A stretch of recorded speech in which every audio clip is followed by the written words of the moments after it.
kelas berapa ya? Coba ngomongkan di komentar. Nih dari kelas 11, kelas 12, kelas 10 mungkin.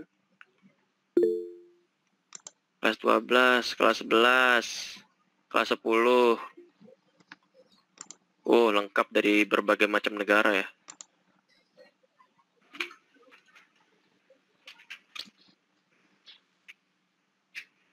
Kelas 11, 11. Banyak kelas 11 nih.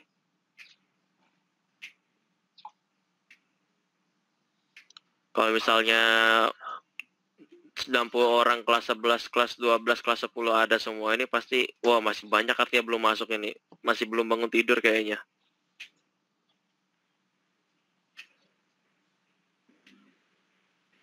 Hmm, 11, 12, 11. Tadi kelas 1 aja 10 artinya. Oh, ini ada kelas 10, Kak. Loh, ini ada kelas 10 di paling atas tadi ini. Ilham Dwi ini. Itu kelas 12, Kak. Wah, hoak. Parah. Halo, Mas. Halo, Mas Richard. Halo, Pak. Oke. Pagi, Pak. Ya, pagi. Mas Richard di sini kalau nggak salah nanti isinya ada kelas 11 dan kelas 12. Kelas 12-nya kayaknya cuma satu kelas aja sih. Sisanya kelas 11. Nah, Oke, Pak. kemudian ini ada beberapa guru di sini yang ikut saya. Terus ada Ebim Nugraha, Pak Ebim Nugraha dan Bu Rahmanita. Di situ ada ibu yang bergabung di situ. Iya. Kalau dilihat namanya ada Rahmanita, ada Ebim, ada saya, Vidi, itu guru tiga orang nih gurunya yang namanya. Oke, Pak. Saya pikir belum ada datang soalnya banyak betul nggak kelihatan jadinya. Iya. Untuk 6 kelas ini. Oke, Pak. Untuk link live streamnya nanti bakal saya bagikan sehabis ini soalnya. Oh ya, iya. live dulu. Oke. Oke, silakan dilanjut aja, Mas. Nanti mungkin kalau mulai langsung aja nggak apa-apa. Nggak Jadi usah. kita mulai aja sudah ya, sudah lewat 10 menit. Misalnya. Oke. Ntar dulu ya. Admit. Bill, kamu yang presentasi, aku ACC anak-anak ini. Wait.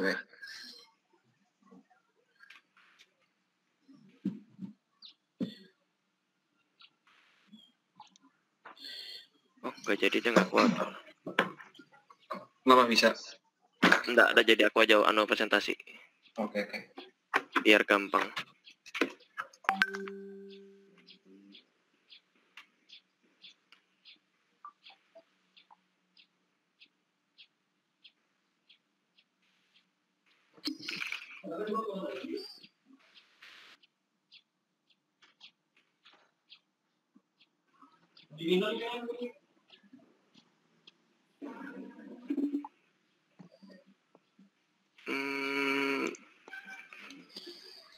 Present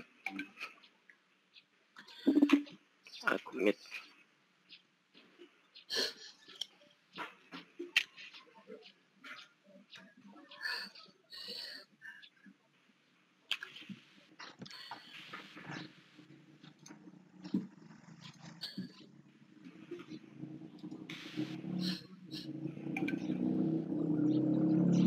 Oke, cek dulu. Oke, aman sudah. Oke, saya buka dulu ya. Assalamualaikum warahmatullahi wabarakatuh.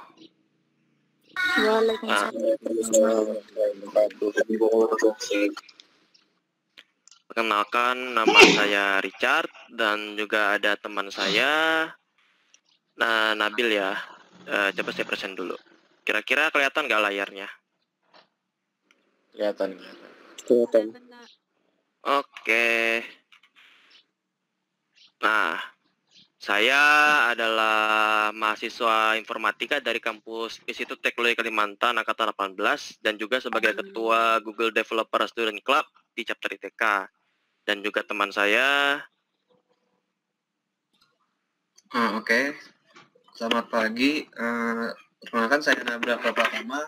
Saya merupakan mahasiswa informatika ITK tahun 2018. Di ITK juga saya merangkap sebagai Ketua Divisi Keprofesian di Himpunan Mahasiswa Informatika dan juga sebagai Wakil Ketua. Nah, jadi di sini ada gambar yang merupakan ilustrasi mekanisme Internet of Things. Nah, kalau bisa kita lihat di situ ada sebuah gambar rumah connected home yang mana di situ dia sudah terintegrasi salah satunya dengan mungkin networking, mungkin juga smart energy, smart meter, computing, media dan lain-lainnya. Lalu di situ juga ada di sisi otomotif ada sebuah mobil yang mana saat ini kan kita sudah tahu sudah lumayan banyak mobil yang yang sudah terintegrasi dengan komputer. Jadi untuk mengetahui itu lokasinya, jarak tempuh yang kita lakukan mobil itu, kita bisa mengetahui mungkin bisa lewat HP-nya. Lalu bisa terhubung dengan mobile device, lalu perangkat wearables yang seperti kita tahu itu seperti Apple Smartwatch atau Samsung Smartwatch. Lalu di sisi lain ada medical, lalu ada industrial juga. Dan juga yang terakhir itu di aerospace. Oke. Aduh, sorry, bentar ya.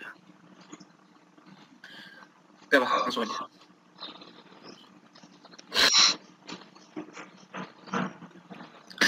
Nah, jadi lanjut ke prinsip dasar IoT. Jadi dalam Internet of Things itu seenggaknya ada 4 prinsip dasar ya yang menopang IoT. Jadi yang pertama itu Big Enough Data. Big Enough Data ini bisa didapatkan dari berbagai macam sumber yang sifatnya alami. Sebut aja seperti cahaya, sinyal radio, getaran, suhu, kelembapan, dan sebagainya. Serta bisa dihasilkan oleh peralatan mekanis atau elektronik. Nah, jadi data analog ini dia didapatkannya dari perangkat-perangkat sensor yang nanti di slide selanjutnya akan dijelaskan. Jadi Big Analog Data ini merupakan tipe Big Data yang terbesar dan tercepat jika dibandingkan dengan tipe-tipe Big Data lainnya. Sehingga dalam banyak hal Big Data analog ini harus diperlakukan secara khusus. Lalu yang kedua ada Virtual Connectivity, yaitu merupakan konektivitas yang terus-menerus menghubungkan perangkat ke internet. IoT yang selalu terhubung dan aktif dapat memberikan 3 manfaat utama. Seperti yaitu yang pertama ada monitor, yaitu pemantauan berkelanjutan yang memberikan pengetahuan berisi informasi real time tentang penggunaan suatu produk ataupun pengguna di lingkungan industri. Lalu ada maintain, yaitu pemantauan berkelanjutan yang memungkinkan kita untuk melakukan peningkatan atau tindakan-tindakan tertentu sesuai dengan kebutuhan. Lalu yang ketiga ada motivate, yaitu konektivitas yang konstan dan berkelanjutan dengan konsumen ataupun pekerja, yang memungkinkan pelaku usaha ataupun pemilik organisasi untuk memotivasi orang lain membeli produk, mengambil tindakan, dan sebagainya. Oke. Lalu yang poin ketiga ada really real time. Jadi definisi real time ini untuk IoT berbeda, walaupun memang bisa dibilang sama lah.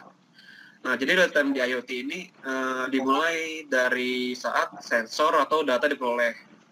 Real time untuk IoT tidak dimulai ketika data mengenai switch jaringan atau sistem komputer. Nanti di slide selanjutnya bakal dijelasin lebih lanjut. Lalu yang keempat ada the spectrum of insight, yaitu berasal dari data IoT yang berkaitan dengan posisinya dalam 5 fase data flow, yaitu real time, in motion, bergerak, lalu early life, lalu at rest, saat istirahat, dan arsip. Lalu masih berhubungan dengan poin sebelumnya tentang real time pada IoT. Real time ini diperlukan untuk menentukan respons langsung dari sinyal kontrol. Di ujung lain dari spektrum, data yang diarsipkan di pusat data ataupun cloud dapat diambil untuk analisis komparatif terhadap data yang lebih baru. Next. Oke, jadi kita lanjut ke materi unsur-unsur pembentuk IoT, yaitu yang pertama kecerdasan buatan atau artificial intelligence, atau yang biasa kalian taunya AI lah, biasa di film-film kan. Nah, jadi IoT ini membuat hampir semua mesin yang ada menjadi smart. Jadi bisa berarti IoT bisa meningkatkan segala aspek kehidupan kita dengan pengembangan teknologi yang didasarkan pada AI. Jadi pengembangan teknologi yang ada dilakukan dengan pengumpulan data, algoritma kecerdasan buatan, dan jaringan yang tersedia. Jadi kalau misalnya kalian tahu itu ada semacam sistem cerdas yang dimana contohnya itu kayak mobil bisa jalan sendiri, kayak seperti self-driving-nya Tesla ya. Nah itu dia pakai ini AI, artificial intelligence, yang dimana sistemnya itu dia dilatih sebelumnya, diajarin, jadi bisa adaptasi lah dengan keadaan yang ada. Oke, lanjut. Lalu yang kedua ada konektivitas. Nah ini merupakan unsur terpenting juga nih. Jadi dalam IoT ada kemungkinan untuk membuka atau membuat jaringan baru atau jaringan khusus. Jadi jaringan ini dia nggak cuma terikat dengan penyedia utamanya aja. Jadi jaringan ini harus berskala besar dan mahal. Sebenarnya nggak harus mahal sih, dia harus berskala besar aja. Lalu bisa tersedia pada skala yang jauh, lebih kecil dan lebih murah. Nah, jadi IoT bisa meletakkan jaringan kecil tersebut di antara perangkat sistem. Lalu yang ketiga ada perangkat sensor, yang tadi saya jelaskan. Perangkat sensor ini merupakan pembeda yang membuat IoT ini unik dibanding mesin canggih lainnya. Jadi sensor ini dia bisa menangkap berbagai jenis data yang diperoleh dari sensor tersebut. Jadi misalnya nanti di slide selanjutnya itu ada dijelasin, misalnya ada semacam sensor kelembapan, sensor suhu, atau mungkin sensor kelembapan, lain-lain lah. Oke, next. Lalu yang keempat itu ada active engagement atau keterlibatan aktif, yaitu yang sering diterapkan teknologi umumnya yang termasuk pasif. Jadi IoT ini dia ngenalin paradigma baru bagi konten aktif maupun keterlibatan layanan. Nah, lalu yang kelima ini yang terpenting sih. Jadi IoT ini biasanya perangkatnya berukuran kecil. Seperti kayak misalnya kalau kalian tahu itu mungkin perangkat mikrokontrol Arduino itu kan kecil tuh. Terus juga Raspberry. Jadi dia ini walaupun kecil tapi ini fiturnya lengkap lah. Bisa dibilang kalau Raspberry itu PC-like lah. Dia persis kayak PC, cuma mungkin bentuknya dia lebih kecil. Oke, next.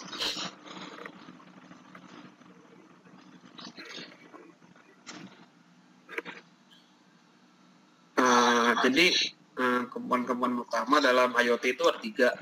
Yang pertama itu yang pasti fisiknya ya, komponen fisik yang terdiri dari bagian mekanik dari suatu IoT. Misalnya kayak kabel dan adaptor dan lain. Lalu yang kedua ada komponen smart yang terdiri dari modul mikrokontrol seperti Arduino, Raspberry, dan beberapa modul sensor seperti sensor cahaya, sensor berat, sensor kelembapan.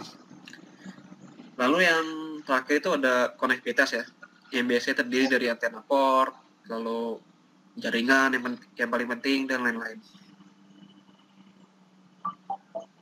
Next. Nah, jadi IoT ini akan saya kasih contohnya dan manfaatnya, yaitu yang pertama misalnya di bidang transportasi, misalnya contohnya smart parking yang dapat membantu memudahkan saat mencari parkir.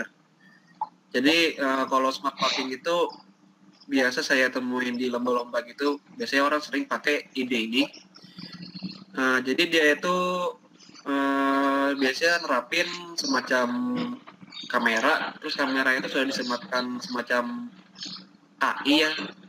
Jadi begitu kamera itu ngedetek ada plat nomor mobil misalnya, jadi kita nggak perlu nekan tombol lagi. Jadi begitu dia ngedetek, maka semacam karcisnya itu langsung keluar dan portalnya kebuka. Nah, lalu nanti di situ ada semacam itulah layar informasi. Di situ bakal nampilin semacam mana aja tempat parkir yang lagi kosong, terus juga berapa kapasitas parkirnya. terus berapa jumlah pengunjung hari ini, semacam itu lah. Lalu yang kedua itu ada pertanian dan perikanan, contohnya yaitu smart agriculture. Nah, ini membantu petani dalam memantau perkembangan hasil tani mereka dan memudahkan saat proses panen. Lalu yang ketiga itu ada lingkungan, contohnya sepertinya smart trash, yaitu tempat sampah pintar yang biasanya itu dia bisa milah sampah, jadi sampah secara otomatis sesuai dengan kategorinya. Misalnya kayak ada kategori organik sama anorganik. Lalu yang keempat itu ada otomatisasi rumah. Contohnya kayak tadi itu smart home. Nah, biasanya itu untuk mempermudah pemantauan kondisi dalam rumah secara jarak jauh. Misalnya ada siapa yang berkunjung ke rumah kita, terus juga apakah ada api atau air yang menyala dan lain-lain. Lalu yang kelima itu ada di sektor kesehatan dan medis. Contohnya itu smart healthcare. Nah, ini biasanya tujuannya untuk memudahkan dalam mendeteksi suatu penyakit yang diidap oleh pasien. Next. Nah, jadi ini ya, kayak tadi yang saya sebutin, ini contoh dari smart parking. Nah, di mana itu dia ada CCTV dan juga ada semacam perangkatnya itu. Nah, di mana dia itu sudah saling terhubung ke internet. Nah, lalu di kotak-kotaknya ini, seperti yang digambar itu ada semacam titik kecil ya. Nah, itu dia semacam ini sensor geomagnetis. Jadi begitu dia deteksi nggak ada pantulan, nggak ada sinyal gitu, berarti kan lagi kosong tuh. Nah, kalau misalnya ada yang nempatin parkirnya, berarti itu lagi terisi slot parkirnya. Next. Nah, ini tadi yang saya sebutin contoh IoT di sektor pertanian atau agrikultur. Nah, jadi ini sudah lumayan banyak ya, sudah lumayan sering diterapin ke petani, tapi biasanya sih di Jawa gitu. Nah, jadi ini biasanya petani ini dia menggunakan ini semacam drone. Jadi drone itu bisa dibilang buat mantau sawahnya secara real time. Terus juga kadang drone itu kayak dikasih semacam bak air kecil gitu, gimana fungsinya buat nyiramin tanamannya. Lalu di situ juga bisa dimantau kan lewat tablet. Ini dimana nanti kita bisa ngediagnosis semacam kira-kira virus yang bisa ngejangkitin tanamannya, lalu berapa peluang untuk bisa berhasil panen, lalu berapa ini ke airnya, lalu bisa ngedeteksi jika terjadi longsoran atau gimana. Nah, lalu di situ juga bisa nganalisis. Oke, next. Nah, ini contoh di smart home. Jadi kalau misalnya kalian tahu itu sekarang lagi sering dijual ya. Kalau misalnya kayak kalian cek ini sebut aja kayak Google Home atau Amazon Alexa. Nah, jadi itu kan kita cuma perlu ngomong aja ke perangkatnya. Misalnya kita mau nyalain TV gitu kan. Oke, Google nyalain TV. Nah, itu aja TV-nya langsung nyala. Contohnya seperti itu lah. Jadi dalam sebuah rumah itu dia sudah terintegrasi ke internet dan juga terintegrasi sama sebuah perangkat pusatnya. Kayak tadi tuh kayak Google Home. Terus juga di mana dia bisa kontrol beberapa perangkat di rumah kayak menyalain lampu, TV, dan lain-lain lah. Next. Oke. Jadi sebelum kita masuk ke sensor-sensor dulu ya, saya bakal jelaskan itu apa itu input output. Jadi simpelnya itu input itu adalah suatu data atau informasi yang kita kasih makan ke sebuah komputer, dan output itu adalah data atau informasi yang komputer itu berikan kepada kita. Jadi kalau misalnya kalian belajar TIK dasar, kalian sudah tahu input itu sudah seperti mouse, keyboard itu input. Untuk output itu sudah seperti monitor, nanti kalian bisa ngelihat layarnya itu kan. Tulis-tulisan seperti ini nih, yang kalian lihat presentasi sekarang ini sebuah output. Nah, ini salah satu contohnya nih. Monitor, tablet itu masuk input dan output, apa segala macam ya kalian tahu lah, sudahlah. Terus dasar IoT itu apa aja perlu dipersiapkan? Pertama, kalian tuh harus bisa ngoding, apalagi untuk bahasa Python, C++, dan JavaScript. Kalau misalnya kalian mau belajar Arduino, IoT seperti Arduino itu kalian harus bisa bahasa C++. Karena untuk memprogram Arduino-nya itu, di aplikasinya itu kita hanya bisa mengetikkan C++. Mungkin ada aplikasi ekstra yang lain, tapi pada umumnya kita belajar C++.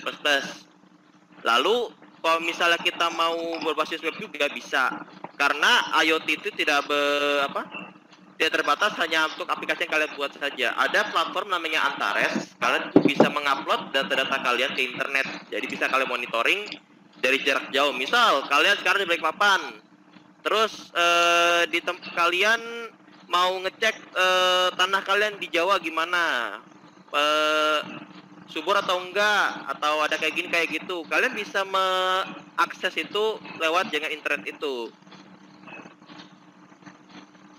Tentu terus yang kedua, pengetahuan dasar sensor tentang gimana cara kerjanya.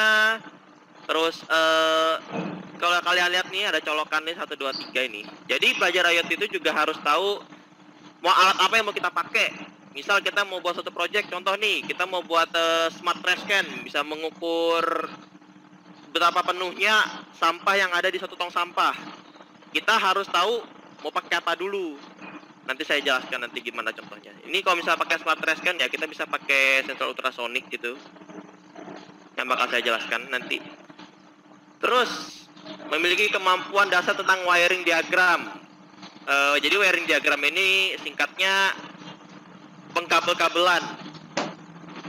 Jadi untuk Arduino, Raspberry Pi ini kalian tuh harus bisa menghubungkan kabel-kabel yang kalian lihat putih-putih ini kayak papan bolong-bolong ini, namanya breadboard.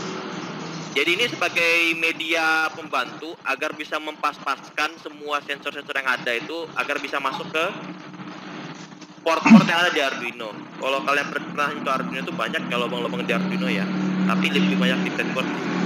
Itu sebagai alat pembantu aja. Kalian juga harus bisa tahu dasar-dasar elektrika seperti transistor, kapasitor, resistor, dan lain-lain. Agar simpelnya biar nggak meledak aja proyek kalian nanti. Nah ini, saya akan jelaskan ya beberapa sensor-sensor. Kelihatan nggak muka saya nggak? Kelihatan nggak? Halo? Coba di chat kelihatan nggak? Kelihatan. Kelihatan nggak? Jadi sensor-sensor itu ada banyak ya, dari sensor temperatur yang kayak sekarang saya punya sensor temperatur yang dimana dia itu panas itu dan dingin dijadikan sebuah energi yang bakal didata oleh mereka. Dia juga rata-rata mempunyai 3 port seperti ini, 3 besi keluar seperti ini. Ada positif, ada negatif, sama ada data yang dimana positif itu untuk mengalihkan jaringan listrik positif, negatif ini ground, terus yang data itu dimana angka-angka dan data-data itu bakal langsung dikirim ke salah satu contoh Arduino atau Raspberry Pi contoh ya, kan banyak tuh alat-alat tuh. Terus yang kalau misalnya kalian mau buat smart trash can nih, kalian bisa pakai ini namanya sensor ultrasonik. Kalau kalian tahu cara komunikasi kelelawar ya, dia pakai suara untuk mendeteksi depannya itu ada apa. Ini salah satu alat biar bisa jadi Batman betulan ya, weh. Jadi dia itu memancarkan sinyal dari sini, sinyal keluar, nanti bakal diterima sama yang ini. Nanti dia bakal mendeteksi berapa lama sinyal ini perlukan untuk sampai ke sini lagi. Ini biasa untuk mengukur kejauhan. Tapi kalau misalnya kalian lihat ya, kadang ada yang 2 juga, ada yang 3. Ada yang 2, ada yang ada yang 3, ada yang 4. Ada yang 3, ada yang 4 colokannya ini. Kalau yang ini karena dia sensornya ada 2, untuk yang menerima sama untuk yang mengirim sonarnya itu dia ada 4. Tapi kalau misalnya contoh untuk sensor tetes air hujan atau sensor air, ini juga perlu 4 karena kalau kalian lihat di sini ini ada positif dan negatif. Jadi karena cara kerjanya ini nih, dia ada 2 kubu nih, kubu positif sama kubu negatif yang tidak digabungkan. Apabila ada air tetes di sini, dia pasti bakal menyentuh kedua sumbu itu. Ketika ada nyentuh, bakal diinput sebagai data. Wah, ada air kena nih. Nanti bakal masuk ke Arduino. Saya nggak bisa jelaskan semuanya ya. Saya bakal jelaskan dasar-dasar yang mungkin kedepannya bakal kalian pakai. Soalnya bakal makan waktu lama banget. Ini salah satu juga ini. Ini sensor gerak. Kalau bisa dibilang sensor gerak atau sensor. Pokoknya dia bakal deteksi ada pergerakan gitu lah. Jadi bisa lihat ada 3 pin juga. Ini cuma buat data positif sama negatif. Ya, cek dulu. Selanjutnya Arduino. Nah, ini Arduino ya. Kalau misalnya singkat saya kelasnya Pak Pidi ini sudah belajar Arduino ya. Jadi apa itu Arduino? Arduino itu sebuah sistem microcontroller. Ini microcontroller tuh ini, yang kecil ini, yang hitam panjang ini namanya microcontroller. Jadi Arduino itu kayak cuman kalau kalian tahu komputer, ini sudah satu komputer, tapi yang biru-birunya colokannya ini casing semua. Jadi kalian bisa buat microcontroller sendiri kayak Arduino di sini. Bisa itu bisa dilakukan. Jadi ini bersifat open source ya. Artinya kalian bisa pergi ke websitenya, kalian bisa buat microcontroller sendiri pakai diagramnya dia untuk membangun sebuah project elektronika. Platform Arduino itu berisi dari 2, yaitu hardware berupa boardnya dan software IDE yang sudah tertanam di sini. Bahasa di Arduino itu biasanya ke C++, tapi kalau misalnya kalian bisa modifikasi, kalian bisa pakai Python juga. Juga di Arduino ini nggak beda sama microcontroller yang lain. Dia seperti saya bilang ada port-portnya, ada port analog, port listrik, sama ada port data juga. Contoh nih, ini contoh untuk menyalakan dan mematikan lampu. Ini contoh paling dasar banget ya. Jadi seperti kalian lihat itu bahasanya itu high sama low. High itu nyala, low itu mati. Delay 100.000 itu maksudnya setiap 1 detik bakal mati, terus 1 detik lagi bakal nyala. Ini bahasa C++ ya. Ini contoh script paling simple banget. Sebenarnya hampir semua script IoT di Arduino ini nggak terlalu panjang-panjang sebenarnya. Ini paling gampang ini. Nah, ini saya jelaskan apa yang ada di sini semua ini. Dari microcontroller macam-macam. Nah, banyak jenis board Arduino ya, yang bisa kita pakai ya. Ini salah satu yang ada yang biasa pada umumnya orang pakai untuk belajar. Terus saya juga pasti fungsinya beda-beda pasti. Seperti yang lihat di sini nih, kalian bisa lihat ada LED, ada pin juga. Jadi ini LED. Kursor saya kelihatan ya? Kursor. Di chat coba ngomong kursor kelihatan, atau kalau kelihatan ya kelihatan, kalau enggak ya enggak. Kelihatan ya. Jadi ini ada LED. Kalian tahu LED buat apa? Tapi ini LED-nya ini data. Jadi kalian bisa memodifikasi ini. Tidak seperti LED yang di sini sama yang di sini ini enggak. Ini enggak saya kalian modifikasi 3 ini. Kalau ini bisa, kalau kalian lepas colokannya, colok lagi colokannya, ini bakal bisa mati nyala sih. Terus ini ada pin data. Ini yang bertugas untuk menerima dan mengeluarkan data. Terus ada pin analog. Pin analog ini jadi contoh, bukan analog di game Mobile Legends gitu ya. Ini salah satu contoh analog nih. sama ada namanya potensiometer. Wah, tenggelam nih. Iya, tenggelam dah. Ini salah satu analog. Ini bisa digerakkan. Kalau kalian bisa lihat ini gerak. Ini kalian bisa program untuk gerakan. Untuk sesuatu yang pakai movement seperti ini, biar kalian harus colok di analog di paling bawah, di ini paling bawah ini. Ini salah satu contohnya. Ini yang bisa kalian gerak-gerakan. Kalau misalnya kalian mau buat apa namanya tangan buatan, biasa pakai namanya servo ini. Ini bukan sensor sih. Dia lebih ke modul yang bisa menggerak-gerakan gitu. Terus ini ada power in, power out ya, kalian tahu lah. Power in, power out itu ada listrik masuk, ada listrik keluar. Kalau misalnya dua-duanya masuk ya konslet. Terus ada DC power jack. Kalau misalnya kalian lihat ini ada dua, ada yang bulat ini, colokan Nokia zaman bahari, sama ada colokan HP.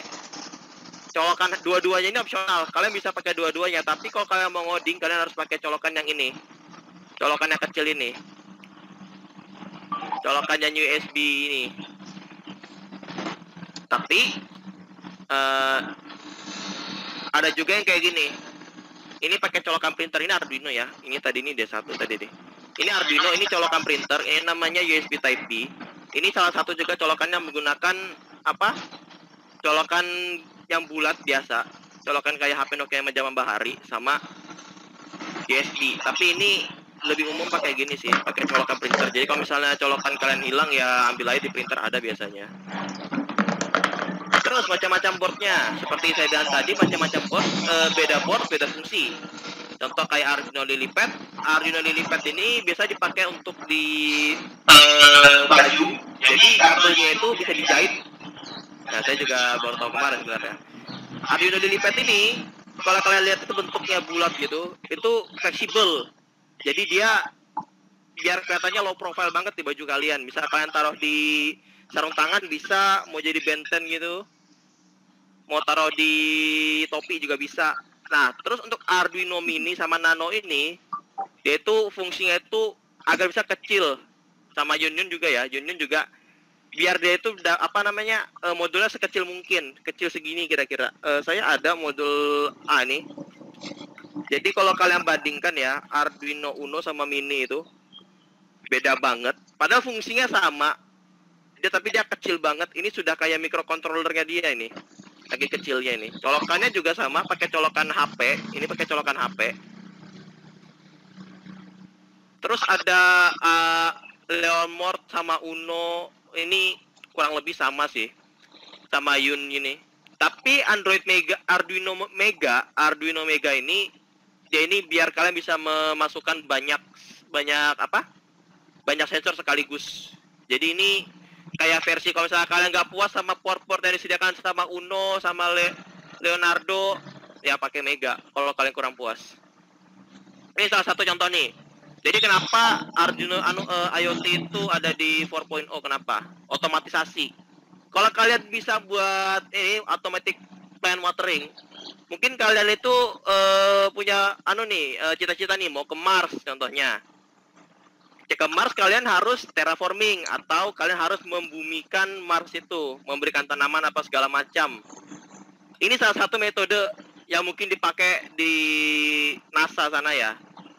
Jadi nanti itu bakal pakai air yang bakal mengalir, tapi nggak mungkin disiram. Soalnya kalau gak ada gravitasi kamu siram bakal gimana?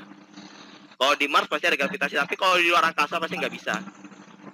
Terus berarti dia itu bakal deteksi kelembapannya. Kalau misalnya terlalu kering, dikasih air atau dikasih timer. Misalnya 5 jam sekali dikasih air apa gitu. Itu salah satu contohnya. Terus ini Raspberry Pi. Ya, oke. Jadi lanjut lagi ya ke Raspberry Pi. Jadi kalau misalnya ada yang nanya, apa sih itu Raspberry Pi itu? Nah, jadi Raspberry Pi itu dia sebuah modul mikrokomputer yang juga mempunyai input-output digital port seperti pada board microcontroller pada umumnya. Nah, jadi di antara kelebihan Raspberry Pi dibanding microcontroller yang lain yaitu Raspberry Pi ini dia punya port untuk display out. Dia biasanya DMI serta koneksi USB. Untuk biasanya kita mau kontrol pakai mouse atau keyboard Nah, jadi Raspberry Pi ini dia dibuat di Inggris pada awalnya oleh Raspberry Pi Foundation. Nah, jadi awalnya itu dia Raspberry Pi ini cuma ditujukan untuk modul pembelajaran ilmu komputer di sekolah di Inggris. Nah, next.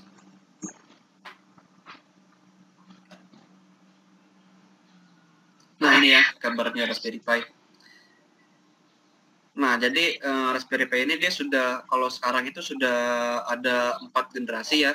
Dari yang pertama Raspberry Pi 1, Raspberry Pi 2, 3, lalu ada updatean lagi 3B+, lalu sekarang yang 4. Nah, kalau yang di sebelah kiri ini Raspberry Pi yang 4. Jadi yang paling baru itu dia sekarang RAM-nya ada pilihan 3 pilihan ya. Jadi ada 2 GB, 4 GB sama 8 GB. Nah, jadi yang kayak tadi saya sebutin itu, jadi Raspberry Pi ini dia ada kelebihannya itu dia ada slot USB-nya. Jadi kalau misalnya kita mau kontrol pakai mouse atau keyboard kayak persis kayak di PC itu bisa. Lalu di situ juga ada port GPIO kayak tadi yang sama di Arduino yang dijelasin sebelumnya. Nah, lalu di situ ada port USB Type-C, lalu ada micro HDMI. Nah, jadi yang paling baru ini dia sudah support 2 display. Jadi kalau mau pakai multi display sekaligus bisa pakai yang baru ini. Nah, jadi yang sebelah back dulu chat.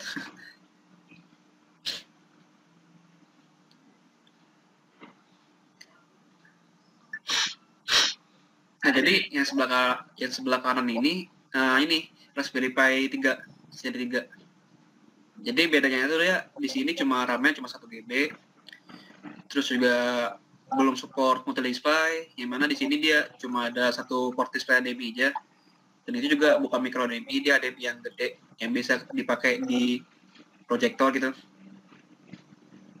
Oke, next. Nah, ini ya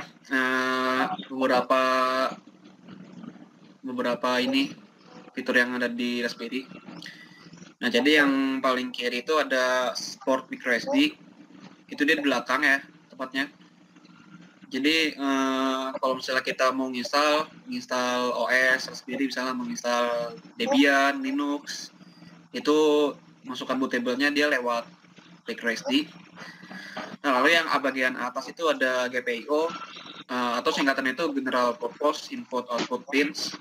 Jadi itu fungsinya kayak tadi ya, fungsinya itu buat ngubungin berbagai perangkat sensor, terus juga buat ngubungin ke breadboard. Intinya itu buat bikin rangkaian elektronikanya lah. Lalu yang sebelah kanan itu ada 4 biji USB ports. Nah, lalu di sini juga ada Ethernet port. Jadi sebenarnya Raspberry Pi ini dia sudah bisa connect Wi-Fi sama Bluetooth. Tapi biasanya kan kalau ada orang-orang yang emang mau supaya stabil, itu dia biasanya pakai Ethernet port. Nah, jadi di Raspberry Pi ini sudah disediakan juga port internetnya. Lalu di bawah itu ada audio jack yang biasanya buat audio, lalu ada port kamera, lalu ada HDMI port. Next. Nah, ini ya, sebenarnya ini gak perlu saya jelasin detail sih. Jadi kalau ada yang nanya, itu ada banyak pin di GPIO-nya itu fungsinya buat apa sih? Nah, jadi ini detailnya. Jadi kalau misalnya kalian mau ngubungin sensor kan, biasanya sensor tuh yang paling sering ya ada ini sih, ada biasanya 2 pin. Yang mana pinnya itu yang pertama pin positif plus atau negatif ya, ground gitu.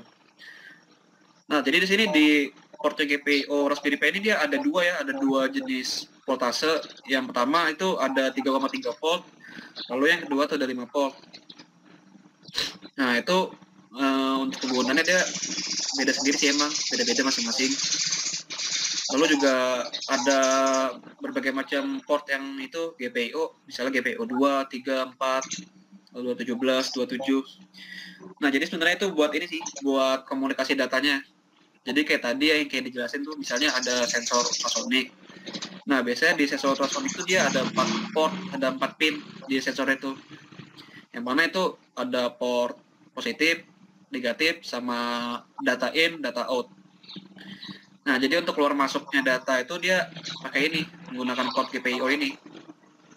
Nanti untuk teknis mengenai codingnya itu ini sih bakal langsung dijelasin enaknya. Next. Nah, jadi kayak tadi yang dijelasin, Raspberry Pi ini banyak modelnya. Sebut aja kayak misalnya Raspberry Pi 1, 2, 3, terus keempat. Nah, lalu yang kecil ini yang paling kanan bawah ini itu namanya Raspberry Pi Zero. Jadi kalau misalnya kayak tadi Arduino itu ada Arduino Nano ya. Nah, jadi di Raspberry Pi ini ada lagi Raspberry Pi Zero. Dia tuh lebih kecil. Biasanya tuh digunakannya buat perangkat wearable, misalnya kayak mau bikin smartwatch dan lain-lain lah. Next. Nah, jadi kalau misalnya kalian ada yang nanya tuh, di antara Arduino sama Raspberry Pi, mana sih yang lebih unggul? Nah, jadi biasanya yang lebih unggul sih, yang jelas lah, itu Raspberry Pi. Kenapa? Raspberry Pi ini dia bisa diinstal OS, sistem operasi. Misalnya ada kayak Debian, Linux, dan lain-lain. Dan juga Raspberry Pi ini dia sudah bisa disematkan kamera lah. Seperti pada gambar kanan bawah itu kamera khusus buat Raspberry Pi namanya Pi kamera. Nah, terus juga ini Raspberry Pi dia lebih mudah digunakan untuk membuat perangkat IoT. Misalnya itu kalian mau membuat sistem deteksi wajah secara otomatis dan sistem pengenalan dan pengklasifikasian objek yang menggunakan metode AI atau machine learning. Nah, nanti untuk contohnya project ini nanti kita jelasin di slide selanjutnya. Next. Nah, ini ya. Kayak tadi saya jelasin itu contoh project. Jadi apa? Contoh project dari object detector. Nah, jadi Raspberry Pi ini dia sudah dibikin semacam programnya, codingannya menggunakan bahasa Python dan beberapa platform dalam framework. Nah, jadi kameranya ini, Raspberry Pi-nya ini dia bisa ngedeteksi misalnya ada orang lewat, terus juga ada beberapa objek, misalnya ada botol, meja, kursi, lemari, dan sebagainya lah. Tapi di sini contohnya cuma orangnya sih. Next. Nah, kalau ini face detection ya, deteksi muka. Jadi sebelum ada face recognition di unlock-nya iPhone X yang kemarin ya, yang baru booming itu tahun 2018-an ya. Nah, sebenarnya fitur face detection ini sudah lama ada. Pertama kali sih disematinnya di Raspberry Pi. Jadi dia bisa ngebedain mana muka orang yang sudah di program sebelumnya. Nah, jadi misalnya di situ kan ada kayak subur sama amat ya itu ya. Nah, itu dia bisa ngebedain tuh muka orangnya. Next. Nah, kayak tadi yang saya sebutin, jadi kan Raspberry Pi itu dia bisa diinstal sistem operasi. Nah, jadi ini beberapa contoh sistem operasinya itu. Yang pertama ada Raspbian. Yaitu Raspbian ini dia merupakan sistem operasi official ya dari Raspberry Pi. Terus juga dia merupakan distro dari Debian. Terus yang kedua tuh ada Windows 10 IoT Core. Nah, kalau misalnya kalian kan pasti nih kalian semua pakai laptopnya pakai Windows 10 atau Windows 8 kan, atau bahkan Windows 7 lah. Nah, jadi Windows itu dia ada juga nih buat Raspberry Pi yang khusus namanya Windows 10 IoT Core. Terus juga dia sudah dioptimalkan secara resmi supaya bisa dijalankan secara lancar di Raspberry Pi. Lalu yang ketiga tuh ada RetroPie. Nah, jadi RetroPie itu sebuah OS yang bisa ngebuat Raspberry Pi itu jadi game retro. Kalau dulu kalian main Nintendo atau PS1 tuh kan gamenya itu ya kayak game 2 bit banget ya, game lama gitu. Nah itu bisa tuh kalian bikin di Raspberry Pi. Jadi tinggal download OS-nya, terus diinstal. Terus juga nanti di situ ada kayak semacam game-gamenya. Kalau mau download bisa langsung download secara direct di Raspberry Pi-nya. Nah lalu yang terakhir tuh ada Android Things. Jadi ini platform baru ya yang dibuat Google. Tujuannya itu buat ngebantu para developer untuk membuat device IoT menggunakan layanan Google dari Android. Nah jadi sih kalau biasanya itu Android Things ini dia digunakannya itu buat supaya ini lebih mudah terkoneksi ke handphone Android. Jadi sebutannya kayak tadi ya, misalnya kita mau ngebuat semacam smartwatch itu pakai Raspberry Pi Zero. Nah ini bisa tuh diinstal Android Things ini. Nanti dia supaya mudah komunikasinya, terus dikontrol lewat HP Android. Next. Nah ini ya contoh tampilannya. Jadi yang kiri atas tuh yang pertama itu contoh tampilan dari Raspbian, yang mana ini OS resmi dari Raspberry Pi. Nah lalu yang di kanan atas itu ini tampilan dari Windows 10 IoT. Sebenarnya tampilannya itu kurang lebihnya kayak Windows, cuma di sini saya tampilin ke bagian settingnya. Nah lalu yang di kiri bawah itu ini tampilan dari RetroPie. Nah itu jadi kalian kalau mau ngebuat Raspberry Pi bisa mainin game-game lama, game retro, itu bisa pakai ini, OS RetroPie. Lalu yang keempat itu ada Android Things. Jadi Android Things ini dia sebenarnya dia ini ya tampilannya kayak ini. Kalau kalian pernah ngoprek-ngoprek HP Android sampai ke bagian stok ya, tanpa UI, nah itu sama tuh. Yang tampilannya itu basic banget lah. Terus yang backgroundnya warna biru gradient. Nah itu tampilan sama kayak Android Things persis. Cuma bedanya di Android Things itu dia lebih komplit lah. Soalnya kan buat ini juga buat rancang IoT. Next. Halo, Belum, jadi lagi materi. ini akhirnya sudah ya. Habis ini bakal saya kasih tanya jawab juga. Tapi saya mau ngadakan kuis nih. Kalian bisa dapat buku ini dari Gerakan Nasional Startup, atau kalian bisa menangin 15.000 GoPay. Jadi itu sembarang kalian mau yang mana ya. Jadi saya mau nanya nih. Saya kepengen buat stick PS4. Tapi saya nggak punya PS4, saya cuma punya Raspberry Pi Zero. Saya butuh sensor apa aja agar bisa buat stick ini. Dari dia punya touchpadnya, dia punya analog, tombol-tombol, ini konektivitas lewat Bluetooth atau segala macam. Kalian kira-kira bisa nanti kalian sebutkan nama kalian di chat sama nama kelas. Sama kelas kalian tulis. Nanti saya bakal panggil kalian, nanti kalian langsung open voice sama open kamera biar saya bisa tahu orang yang mana mau jawab. Mulai dari sekarang. Ayo. Gampang loh sebenarnya ini. Cara gimana buatnya pakai modul apa aja. Bisa kalian cari di Google sih. Kira-kira butuh apa aja. Kan jelas ada tombol. Kalau misalnya kalian nggak tahu namanya nggak apa-apa kok, kalian sebut aja. Butuh apa aja pokoknya biar dia bisa connect lewat Bluetooth. Ada touchpadnya, ada tombolnya, terus ada lampu-lampunya kayak gini. Ada ini.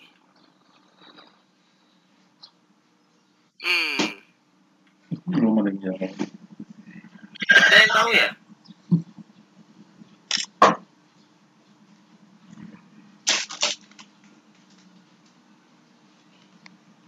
Jadi saya bakal kasih pertanyaan selanjutnya dulu ya. Jadi saya bakal siapkan 5 pertanyaan. Nanti yang bisa jawab cepat-cepat saya bakal bagi satu orang 5.000 GoPay. Buku ini artinya sudah nggak saya bagikan lagi karena nggak ada yang bisa jawab PS4 ini. Kalau bisa nanti kalian angkat tangan, terus kalian jelaskan ke saya, angkat tangan. Kalian tuliskan nama sama kelas. Kalian jelaskan ke saya apa yang saya tanyakan tadi. pertama, menurut kalian apa itu microcontroller yang sudah saya jelaskan tadi? Tuliskan nama sama kelas kalian. Saya bakal kasih 5.000 gopay ke kalian langsung. Cuma 5.000 bos. Wah. Ini.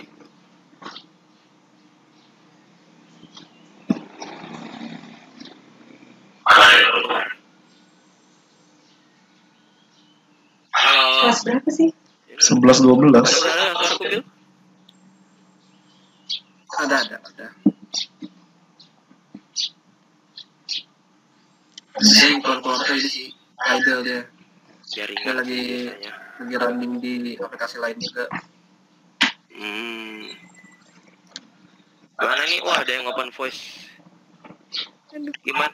Jaira? Oh, fisik.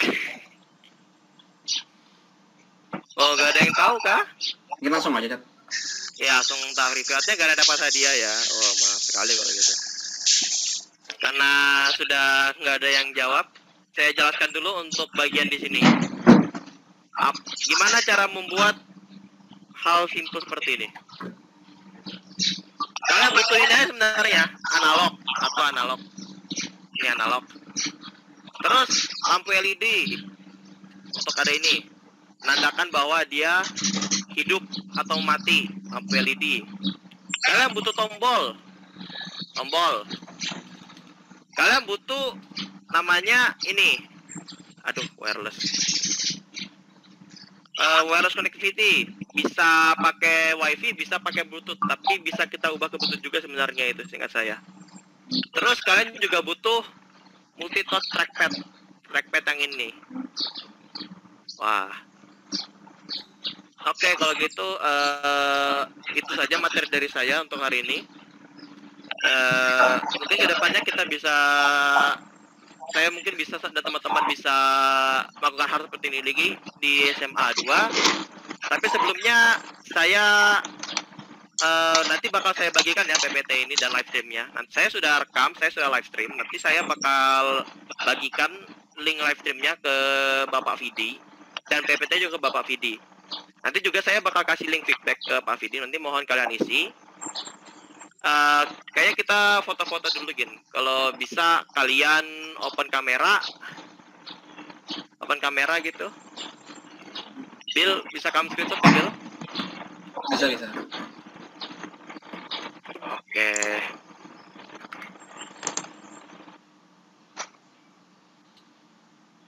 Open kameranya.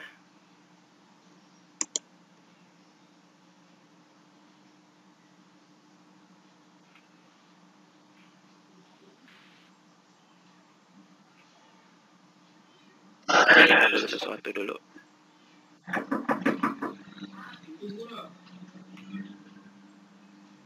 Kamu yang screenshot. Oh, Kamu screenshot. oke.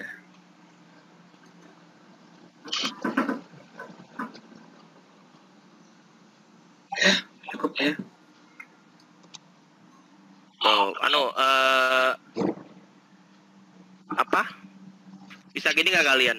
Pakai kayak gini. Pakai dua tangan kayak gini. Waduh, nggak bisa. Oh, nggak bisa pakai HP ya. Ya udah satu Oh, aja jangan kayak gini HP. nggak apa-apa. Foto Bill. Oke, 1, 2, Iya. 3. Oke, sip. Oh ya, Masih deh siap-siap. tentang IoT tadi, dari kalian ada yang mau nanya gak? Mungkin nanyain tentang IoT, proyeknya, tanya aja. Kita kasih 5 ya, soalnya waktunya terlalu lama. Kita kayaknya kasihkan, kita jelasin. Tanya aja. Atau mungkin mau nanya tentang ini, tentang ITK, tentang informatika. Itu kayaknya nanti bisa di juga, PC iya, sih iya. kayaknya sih. Kalau untuk kuliah kayaknya nanti bisa PC pribadi ke saya. Nanti kalau misalnya kamu tanya ke ITK bisa minta nomor saya ke guru-guru kalian nanti. Tapi kalau untuk ini sementara untuk IoT aja dulu. Kalian mau nanya apa tentang IoT, saya bisa dan Nabil mungkin bisa jawab. Nanti tinggal open voice, open kamera, kita ladenin.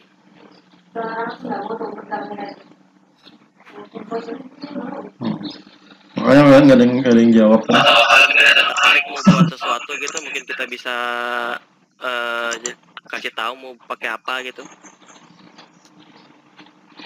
Ini ya kayaknya, emang sih kayaknya menurut saya juga penyampaian tentang IoT ini kalau lewat video konferensi ini kayaknya emang ini ya kurang pas, karena IoT ini kan dia perangkatnya langsung ya, jadi emang bagus sih penyampaiannya juga secara langsung, secara face to face, jadi dari kalian juga ini ngeliat langsung perangkatnya, terus juga kita bisa ngedemonstrasikan secara langsung juga biar lebih kenal.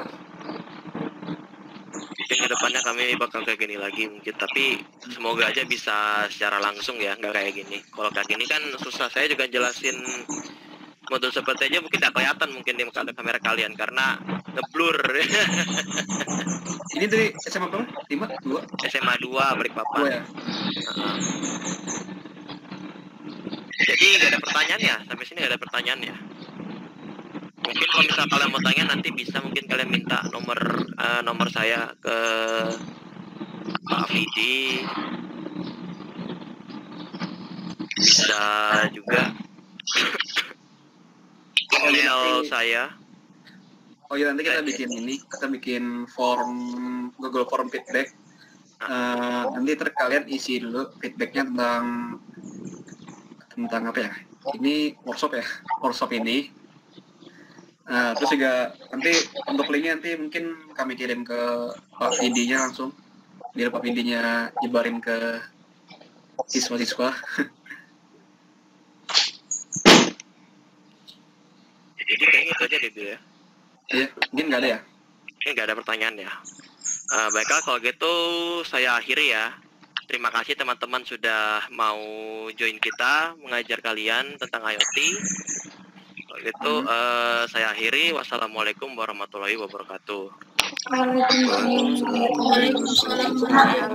Dadah Cio. Dadah Kak. Dadah. Sama-sama. Maaf ya kelamaan ya, kita kayak kasihkan jelasin.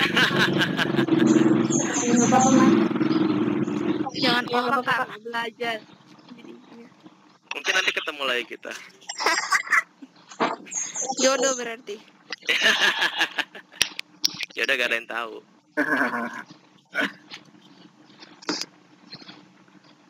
Dadah, saya duluan ya. Oke Kak.